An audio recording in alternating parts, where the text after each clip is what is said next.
Equal-mindedness. To be equally minded is to be peacefully minded, for a man cannot be said to have arrived at peace who allows his mind to be disturbed and thrown off the balance by occurrences.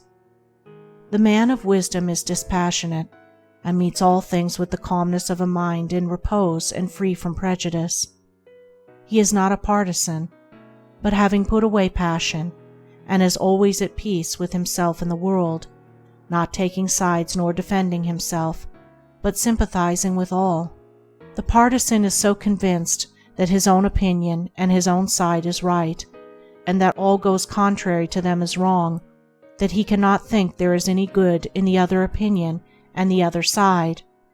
He lives in a continual fever of attack and defense, and has no knowledge of the quiet peace of an equal mind.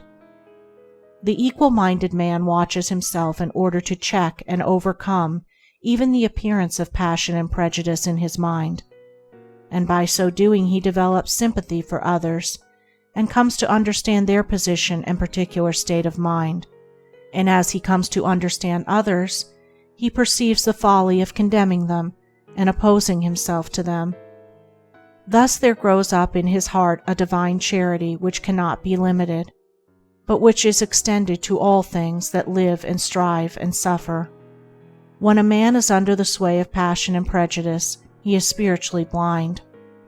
Seeing nothing but good in his own side, and nothing but evil in another, he cannot see anything as it really is, not even his own side, and not understanding himself, he cannot understand the hearts of others, and thinks it is right that he should condemn them. Thus there grows up in his heart a dark hatred for those who refuse to see him and who condemn him in return. He becomes separated from his fellow man, and confines himself to a narrow torture chamber of his own making. Sweet and peaceful are the days of the equal-minded man, fruitful in good, and rich in manifold blessings.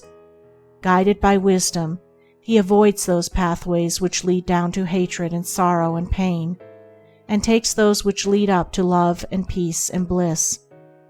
The occurrences of life do not trouble him, nor does he grieve over those things which are regarded by mankind as grievous, but which must befall all men in the ordinary course of nature. He is neither elated by success nor cast down by failure. He sees the events of his life arranged in their proper proportions, and can find no room for selfish wishes or vain regrets, for vain anticipations and childish disappointments. And how is this equal-mindedness, this blessed state of mind and life, acquired? Only by overcoming oneself, only by purifying one's own heart, for the purification of the heart leads to unbiased comprehension. Unbiased comprehension leads to equal-mindedness, and equal-mindedness leads to peace. The impure man is swept helplessly away on the waves of passion. The pure man guides himself into the harbor of rest. The fool says, "I have an opinion." The wise man goes about his business.